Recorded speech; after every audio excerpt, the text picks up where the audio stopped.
Mapayapang hapon Pilipinas. Ito po ang inyong balerina ng bayan, si Lisa Macuja Elizalde, na bumabati sa lahat ng nakikinig sa DZRH Radio at sa mga nanonood sa DZRH TV, lalo na sa ating mga kasamahang alagad ng sining at kultura sa buong bansa.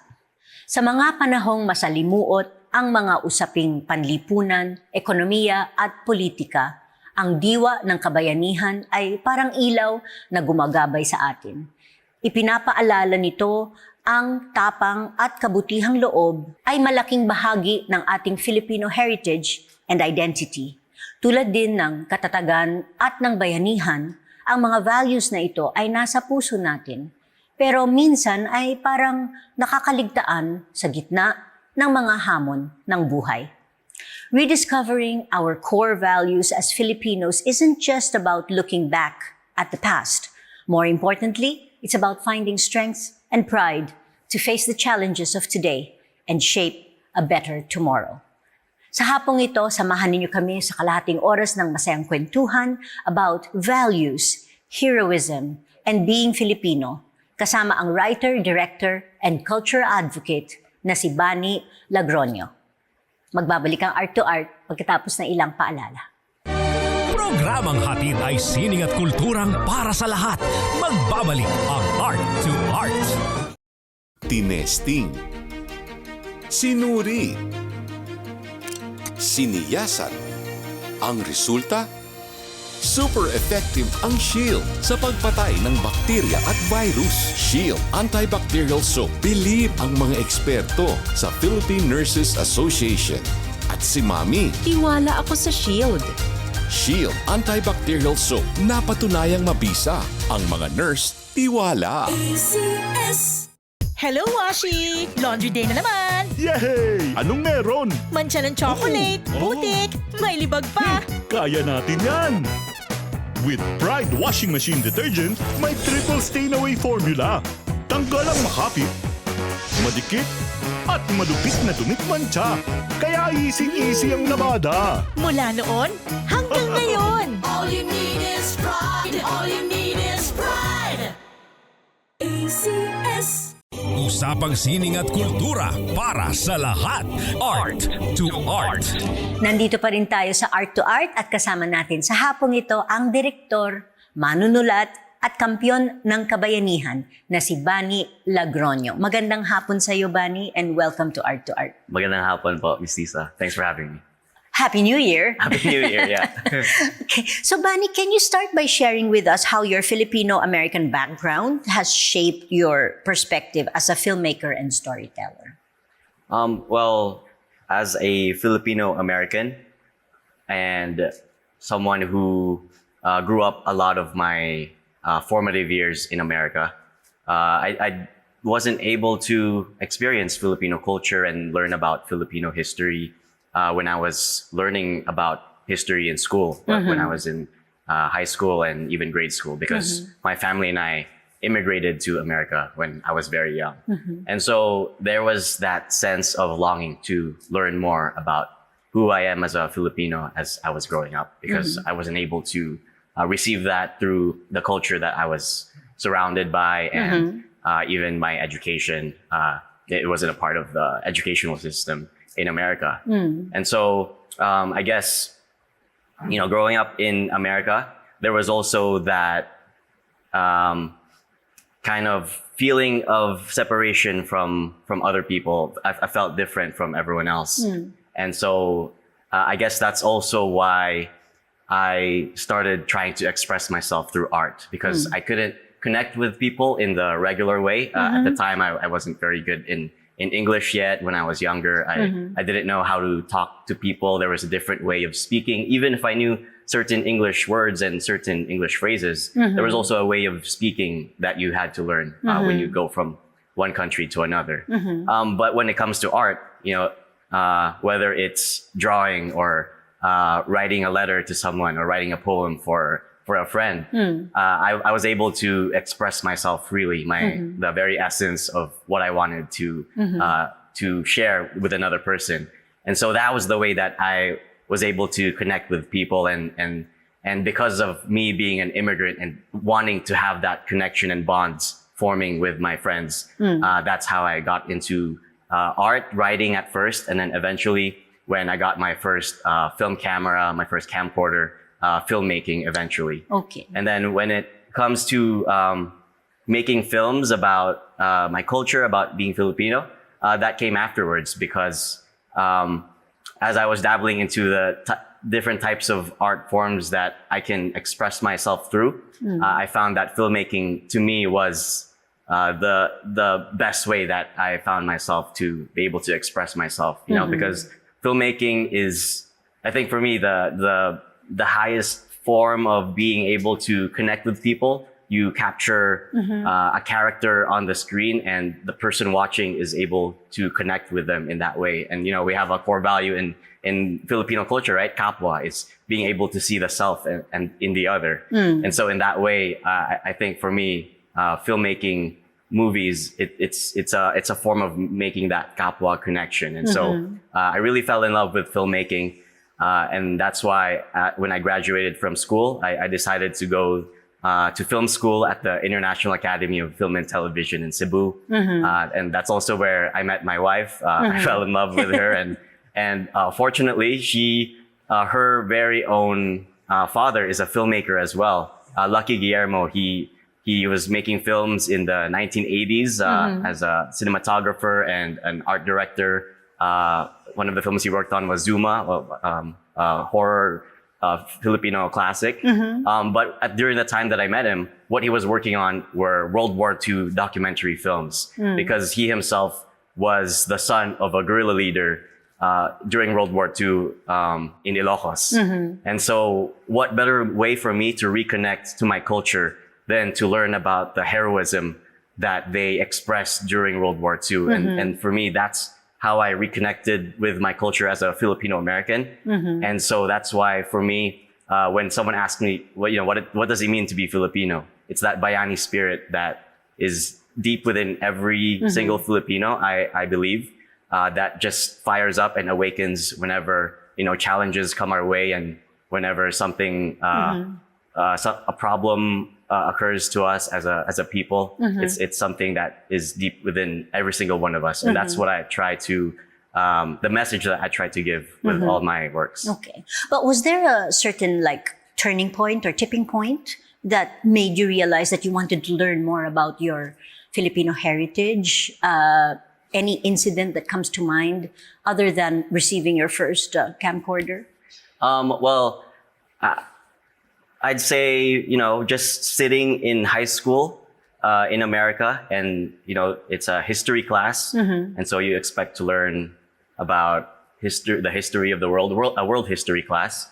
And so when it came to World War II, I saw the word Philippines in one of the paragraphs of the history lesson about World War II.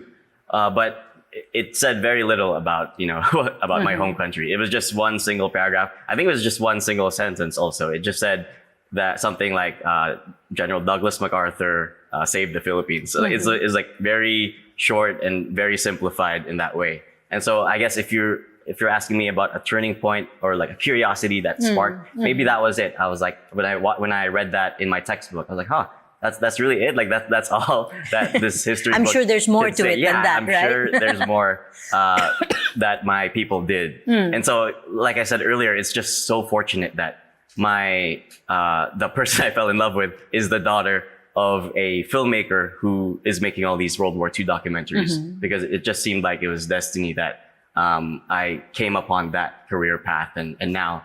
That's my main goal as a filmmaker is to tell those types of stories. Well, you did say that your work celebrates the Bayani spirit. How does this resonate with your personal experiences and identity? At bakit ito naging mahalaga para sa'yo? Well, when I started making these World War II films with my wife and my father-in-law, we had the fortunate privilege of being able to interview all these World War II veterans while they were still alive. And this was in the mid 2010s, so 2012 to 2015. And, something happens to you. It affects you deeply when you're able to talk face to face with these people who dedicated their entire lives, and they were very young when the war happened. They were even younger than me now. They were 16, 17, 18 years old when the war occurred. And yet they were people who loved the country and loved the people in this country so much that they were willing to risk their lives in that way during the war. And that's just such an inspiring story that you hear with every single one of them. We interviewed hundreds all throughout the country, from Apari to Sulu, all these veterans. For some reason, they were just so humble that they didn't express these stories. They didn't tell these stories themselves until we decided to go after them and interview them one by one, because we wanted their story to be told. And we felt like the next generation of Filipinos would be so inspired by their stories. And to me, that's, they're the reason why I'm doing what I'm doing. Like it started because my father-in-law was doing it already.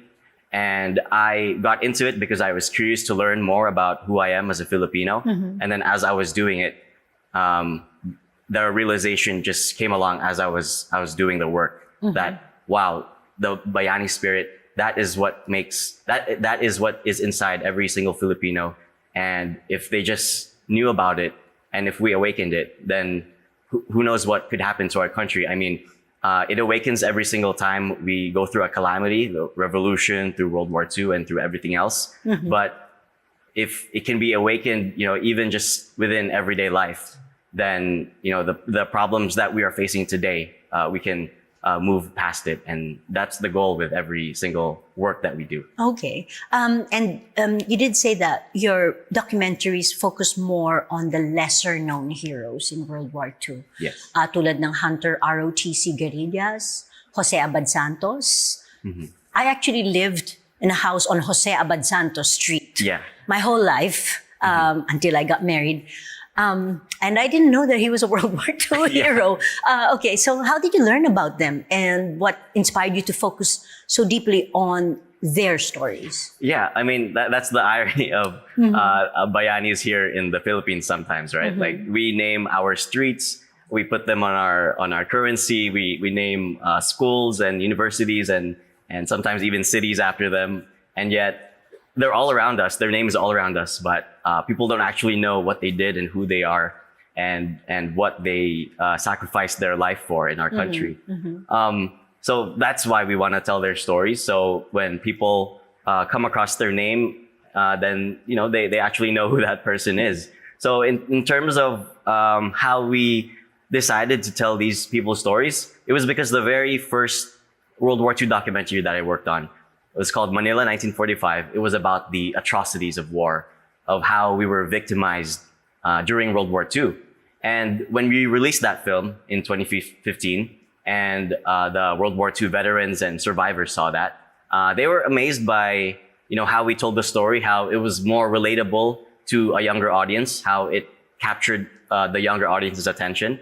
But they said, so it's great that you are telling the stories about the Philippines during World War II, but why not tell about the heroes? Why not tell about the heroism and bravery of the Filipino people instead of the atrocities that happened to us, how we were victimized? And so that's when we shifted from just telling World War II history in the Philippines to specifically the heroism of the Filipinos during World War II.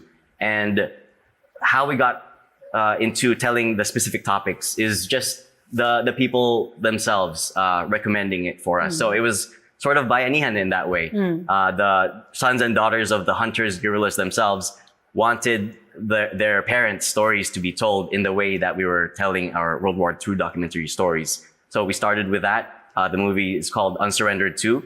And we released that on the same year that we released Manila 1945. And then from there, it just kept going on, like nanganak at nanganak yung mga projects. So after later on down the line, the descendants of Jose Abad Santos contacted us and wanted to collaborate with us to make a film about Jose Abad Santos as well. And so that's why we created our fourth World War II documentary film about Jose Abad Santos. Okay. And how do you market your or distribute your films? Saan ito pinapalabas? They're independently made films through our little production company called Spyron AV Manila. And so because we collaborate with descendants of these World War II heroes, they sort of help us to distribute these films. And also we work a lot closely with professors and teachers in schools and universities around the country. So usually that's where our films get screened. In schools and universities, even museums sometimes, and so it's very people just word of mouth. That we are able to do that. Are any of these films available for streaming? No, we haven't found a streaming platform that, or we haven't even explored it yet. It's also. Some of the films you can even find on YouTube because some people have pirated it. But in terms of where someone may be able to watch it, you can go to our Facebook page and contact us there, and then we can give you, I think Vimeo links is how we are able to give people a screening. Okay. Well, can you share some of the challenges you faced while uncovering these untold narratives of Filipino heroism tulad ng pagre-research at syempre ang funding for these projects? Yes, well, because it's a historical topic, as you might expect sometimes, historians and even the descendants and survivors of the war have different perspectives of what actually happened. And so as the director, as the writer, and the filmmaker of crafting these stories together, I had to figure out a way to show that everyone is right, like kind of put all their perspectives together, take this historian's perspective, take this World War II veteran's perspective, and see where they align. And that's, I think, story-wise and creativity-wise, the most challenging part of creating these films. And as for the financial challenges, we've been fortunate enough that, when we want to make a film, it is because people want it to become a reality. So whether it's someone's a descendant of a hero, or usually because of a descendant of a hero. So they're the ones who are supporting us financially. And sometimes it might not be enough, but then we just call on to the same spirit that the World War II heroes fought with during the war. They might not have had adequate resources to fight against the great force that they were fighting against, but they were very resourceful with what they had. And it's the same way that we create these films. Just whatever is in front of us, we're gonna use it to make this film happen, whatever it takes. Fantastic. Sa ating pagbabalik, pag-uusapan naman natin ang isa pang mahalagang proyekto ni Bani Logroño, ang The Filipino Story. Dito pa rin sa Art to Art, magbabalik po kami pagkatapos na ilang paalala. Programang hatid ay sining at kulturang para sa lahat. Magbabalik ang Art to Art. Schedule ng mga inaabangang konsyerto. Update sa mga magagandang panoorin sa mga tanghalan at teatro. Narito na ang Art to Art Calendar. Narito ang ating arts calendar sa musika at sining biswal bilang pagdiriwang ng 31 taon ng pagbabago ng mga buhay sa pamamagitan ng sining. Inihahandog ng Casa San Miguel ng Zambales ang 3 Decades, 1 Mission, the Casa San Miguel Benefit Concert and Online Auction sa January 10, ika-6 ng gabi sa Ayala Museum, Makati City. Ang once-in-a-lifetime concert ay nagtatampok sa 10 henerasyon ng mga pundakit virtuosi sa pangunguna ni Maestro Alfonso Coke Bolipata kasama ang Philippine Madrigal Singers, si Joey Ayala at soprano na si Nerissa De Juan. Maroon ding exhibit ang mga art scholars ng Casa San Miguel. Ang makakalap na pondo ay mapupunta sa pagtusto sa mahigit na 200 scholars ng organisasyon. Para sa kumpletong detalye, bumisita sa kanilang Facebook page o mag-email sa marketing.casasanmiguel@gmail.com. Sa sining biswal, maaari nang makita ang monumental oil on canvas painting ni National Artist Victorio Edades na pinamagatang Davao Industries sa National Museum of the Philippines, Davao, sa Davao City. Mahigit sa 40 feet ang haba, ang naturang obra ay pinahiram ng Bangko Sentral ng Pilipinas at unang binuksan sa publiko nitong nakaraang December 19. Isang commissioned work noong 1982, ang Davao Industries ay nagbibigay parangal sa mga masisipag na Davaoenyo na ang ambag ay nakatulong sa pagyabong ng rehiyon. Ang pagpapakita ng obrang ito ay paunang bahagi rin ng pag-obserba ng 40th anniversary ng pagkamatay ni Edades sa taong 2025. Sa panitikan at paglalathala, inaanyayahan ng National Book Development Board or NBDB ang mga publisher, bookseller at literary advocates na lumahok sa Philippine Book Festival 2025 na isasagawa mula March 13 hanggang 16. Itinuturing na pinakamalaking pagdiriwang ng Filipino books at culture, ang naturang festival ay isang paraan para maipakita ang malawak na pagkakaiba-iba ng panitikang Pilipino. Maliban sa book exhibit, magkakaroon din ng mga author talk at storytelling session. Maaari mag-submit ng application hanggang January 15, alas 12 ng tanghali. Para sa kompletong detalye, bumisita sa Facebook page ng National Book Development Board, Philippines. Tinesting, sinuri, siniyasan. Ang resulta? Super effective ang Shield sa pagpatay ng bakterya at virus. Shield Antibacterial Soap. Believe ang mga eksperto sa Philippine Nurses Association. At si Mami. Tiwala ako sa Shield. Shield Antibacterial Soap. Napatunayang mabisa. Ang mga nurse, tiwala. Hello, Washi! Laundry day na naman! Yay! Anong meron? Mancha ng chocolate, putik, may libag pa. Kaya natin yan! With Pride Washing Machine Detergent, may triple stain-away formula.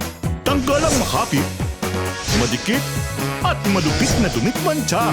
Kaya easy-easy ang labada. Mula noon hanggang ngayon. All you need is pride. All you need is pride. ACS. Usapang sining at kultura para sa lahat. Art to Art. Andito pa rin tayo sa Art to Art at kasama pa rin natin ang direktor at manunulat na si Bani Logroño. So, Bani, before we did the commercial break, you were talking about your documentary films. But there is the Filipino Story Studio. Yes. And the Filipino Story, the animated series. So can you tell us about that? Yeah, so when the pandemic happened, of course, a lot of things shut down, including the project that we were working on, our next World War II film. And, that was, we didn't know what was going to happen next, especially with our filmmaking career, me and my wife. But fortunately, this project came on our lap in the form of this Filipino-American businessman called Tony Olaes contacted us through one of the Filipino professors that we work with, Professor Xiao Chua. So this businessman, Tony, wants to create this animated series about the history and the culture of the Philippines in a way that will inspire and in a way that Filipino Americans or Filipinos outside the Philippines who don't know anything about Filipino culture will understand. And so Professor Xiao Chua, because he knows me and my wife very well, he recommended us to Tony to create this project. Because Tony, growing up also in America, he actually didn't like being Filipino himself because of the way that the media portrays the Philippines. I guess during that time that he was growing up, the media was saying that Philippines is full of poverty and crime and corruption. And so growing up, he didn't want to be associated with the Philippines at all until he was around 40 years old and he actually came here himself. And that's when he felt a true connection with our people. He felt that kapwa spirit and bayanihan and all the core values that we had. And so from becoming someone who didn't like being Filipino, he decided to, really spread what it actually means to be Filipino. At first, through this nonprofit organization called the Filipino School. in San Diego, California, in the United States. But also because of the pandemic, that school had to close down. And that's why the idea of an animated series kind of formed in his mind. And he just needed to find someone who is able to tell this story in the best way. And because Professor Shao knew that, I also have a Filipino-American experience, and at the same time, I know about the Filipino culture through the World War II documentaries that I'm doing with my wife and with my father-in-law. That's why he recommended me, and that's how I connected with Tony to create the animated series. And it's a 6-episode animated series that celebrates the beauty, the genius, the spirit of the Filipino. And we created this to have Filipinos discover the greatness of the Filipino heart in the same way that Tony was able to discover it when he came here, and in the same way that I was able to discover it when my wife and I were making World War II documentaries. I see. But without spoiling too much, the animated series focuses on Filipino values such as kapwa, bayanihan, kabutihang loob. Yes. How do you bring these values to life in your storytelling? Well, it all boils down to the question of what does it mean to be Filipino? And, people can answer it in a lot of different ways, and historically and philosophically. At the end, we decided that the best way to answer it in a way that young people, young Filipino Americans or Filipino Canadians or Filipino Australians will be able to understand it is through values, through our core values. And in simple words, it's to care, to share, and to love. But in more specific terms, it's our kapwa core value, and it's our bayanihan, it's our kabutihang loob. And we were able to find these core values by working closely with historians, Professor Xiao Chua, and culture bearers like national artist Kid Latahimik and his wife, Katrin De Gia, Zaya Salazar, also a historian and former chairman of NCCA, June De Leon. We talked to all these people to try and figure out, what is the best way to communicate what does it mean to be Filipino to people who doesn't know about our culture that much, but it is also, something that is true and something that is genuine. And that's how we came up with these core values and why the animated series is about these core values. Okay, and what has the feedback been so far? What is the most rewarding, say, feedback or reaction to the Filipino Story series? Yeah, when we launched the animated series and just the platform as a whole in May of last year, 2024, we didn't expect that it would have the attention that it got. The short videos that we released on Instagram, all of a sudden it was getting millions of views from not just from regular people, but also like celebrities were looking at it. We saw Lea Salonga and all these people, even Michael B. Jordan, who's a Hollywood actor, liked some of our videos, and so we were just we were humbled and just awestruck and just amazed by the power of social media, that it can reach so many people around the world in such a short period of time. And for us, we have such a big goal with this project, right? We want to awaken the next generation of Bayanis to reclaim the greatness of our people. That's why we're making this animated series and all these YouTube videos as well in the Filipino Story Studio. And so for us, it's such a joy and a blessing to see that it's having that kind of reach and that kind of impact around the world. Yes, and we did say that online presence was really, that really is shaping the future of cultural storytelling. Do you agree? Oh yeah, definitely. I believe stories are one of the most powerful forces that shape our world, that influence people. Even Steve Jobs said before that a storyteller is the most powerful person on the planet because they shape the agenda and the next generation, basically. So that's the influence, and that's the effect of stories and storytelling.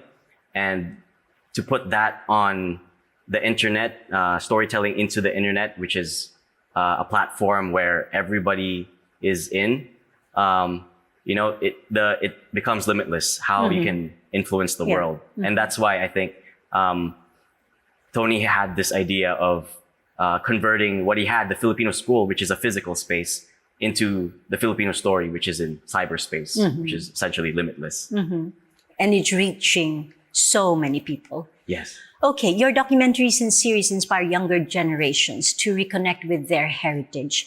What advice would you give to other younger Filipino creatives about telling their own stories? Well, to younger Filipinos who want to become filmmakers and tell their stories, I think specifically in this time and age, we have this challenge where there's AI-generated arts, right? The machines are all of a sudden creating works of art, even films. Yeah. And I say art in quotations because what actually is art? That's a huge topic in and of itself. So to me, for future filmmakers, for future storytellers, what can differentiate AI-generated art to human art is something that a computer or a machine can never duplicate or replicate, and that's the human soul. If you're able to pour your heart and your soul into the work that you do, then that's something that a computer can never copy. And you're able to, that's something that, and in that way, you're never going to be able to be, you're never going to be able to lose your job because, for